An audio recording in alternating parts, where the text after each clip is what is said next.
MST चालू करो। घर खुल गए, बड़े उद्योग खुल गए, बड़े उद्योगपति की सारी चीज़ें खुल गई, लेकिन सिर्फ नहीं खुली तो ट्रेन की सुविधाएं जो सामान टिकट चालू करो। जनरल टिकट चालू करा जिससे कि हम लोगों को रोजगार उपलब्ध हो सके।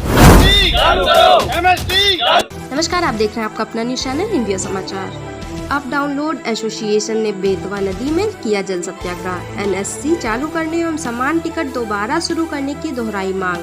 विदिशा की अप डाउनर्स एसोसिएशन के सदस्यों ने आज बेतवा नदी के बाढ़ वाले घाट पहुंचकर जल सत्याग्रह किया। उन्होंने अपनी एमएसटी लागू करने एवं समान टिकटों को दोबारा शुरू करने की मांग को लेकर एक बार फिर विरोध प्रदर्शन किया।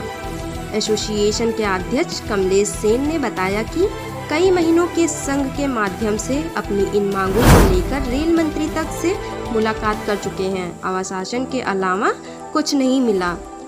1 अक्टूबर तक कुछ राहत की बात कही गई थी, लेकिन अब भी दिखाई नहीं दी। मजबूरी में हमें आंदोलन की राह पकड़ना पड़ रहा है। उन्होंने स्थानीय जनप्रतिनिधियों को शून्य करार देते हुए इसी प्रकार के आंदोलन को आगे किए जाने की बात कही। मनीष ठाकुर, जिला अध्यक्ष अप डाउनर्स, हम लोगों की निरंतर 16 महीने से कोरोना काल को लेकर ट्रेनें बंद हैं, एमएसटी बंद है, जनरल टिकट बंद है। उस बंद को लेकर विदिशा और भोपाल के बीच में लगभग 8,500 लोग अप डाउन करते हैं। इन 8,500 लोगों के ऊपर तरह तरह के संकट आ गए हैं रोजगार को लेकर। इसके लिए हम सब लोगों ने शुरू से सत्याग्रह के मामले में से कई कार्यक्रम करे, शांतिपूर्ण तरीके से हमने लोगों से आंदोलन करे हैं, हमने ज्ञापन भी दिए हैं, हम मंत्री से मिले, स्टेशन मास्टर से लेकर रेल मंत्रालय तक आखिरी जगह तक हुआ। मिलता तो हमें सिर्फ आश्वासनों से काम होने नहीं वाला है। हमें हमारी जल्दी से पुरानी एमएसटी चालू कर दें जो 275 रुपये की बनती थी। आज हम लोगों को एक साइड जाने में 60 रुपये लगते हैं और दोनों साइड आने में 80 दूनी 160 रुपये रोज का पड़ रहा है। इससे हम लोगों के साथ बहुत बड़ा संकट आ गया। इस संकट को लेकर हमने आज सब यूनियन के सदस्यों के साथ मिलकर यहाँ पर सत्याग्रह कार्यक्रम का आयोजन करा, जल सत्याग्रह करा है। और हमारी एक ही मांग है, जल्दी से जल्दी हमारी एमएसटी पूरी जो एमएसटी चालू करें और जनरल टिकट चालू करें जिससे कि हम लोगों को रोजगार उपलब्ध हो सके।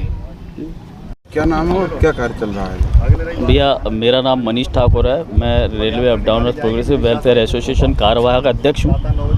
और यहाँ पर हम लोग जल सत्याग्रह करने के लिए एकत्रित हुए थे। चूँकि कोरोना काल से सारी चीज़ें बंद हो गई थी, ट्रेन सुविधाएं, सिनेमा घर, बड़े बड़े उद्योग, छोटे व्यापार, जिसके चलते छोटे शहर से बड़े शहर की ओर हर एक नागरिक में से लगभग 80% नागरिक बाहर की तरफ बड़े शहरों में जाता है अपने रोजी रोजगार, व्यवसाय के लिए, शिक्षा के लिए, क्योंकि छोटे शहरों में इतने आयाम होते नहीं हैं। तो इसको देखते हुए जब धीरे धीरे कोविड का माहौल थोड़ा सा कम हुआ, सारी चीज़ें खुल गई, सिनेमा घर खुल गए, बड़े उद्योग खुल गए, बड़े उद्योगपति की सारी चीज़ें खुल गई, लेकिन सिर्फ नहीं खुली तो ट्रेन की सुविधाएं, जो कि अगर देखा जाए तो हमें वैसे भी बाय बस जाना बहुत ज़्यादा महंगा पड़ रहा है। बहुत सारे लोग ऐसे हैं जो 6-7-8 हज़ार के लिए भोपाल जाते थे, वो आज बेरोज़गार हो गए। छोटे शहर में रोज़गार के आयाम बहुत है, तो यहाँ पे डिस्ट्रीब्यूशन भी बहुत ज़्यादा हो गया है। जहाँ पे 20 ठेले सब्जी के लगते थे, अब वहाँ पर 60 लगने लगे हैं, तो लोगों की इनकम भी कम हो गई और डिस्ट्रीब्यूशन होने।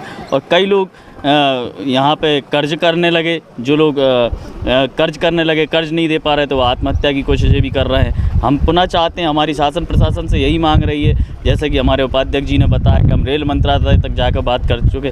मेरी अभी कुछ ही दिन पहले डीआरएम ऑफिस में सीनियर डीसीएम से बात हुई थी। हमने पितृपक्ष के लिए भी एक ट्रेन की मांग की थी, तो उसमें भी हमें आश्वासन मिला था। और 1 तारीख से 1 अक्टूबर से हमें नई मेमो का फेरा देने का भी उन्होंने 100% वायदा तो किया था, लेकिन शायद ये कागजी कार्रवाई चल रही है। मुझे नहीं लगता कि इसके चलते कुछ हो पा रहा है। इसी उम्मीद को लेकर हम उन लोगों से निवेदन कर रहे हैं, मांग कर रहे हैं। हमारा एसोसिएशन लगातार इस चीज़ के लिए करता रहेगा। अभी तक शांतिप्रिय ढंग से हम लोग अपनी मांग को रख रहे हैं, गांधीवादी विचारधारा से हम लोग आगे बढ़ रहे हैं। और एसोसिएशन को आगे भविष्य में अगर कहीं उग्र होना पड़ा तो शायद हम ये भी करने के लिए सक्षम रहेंगे।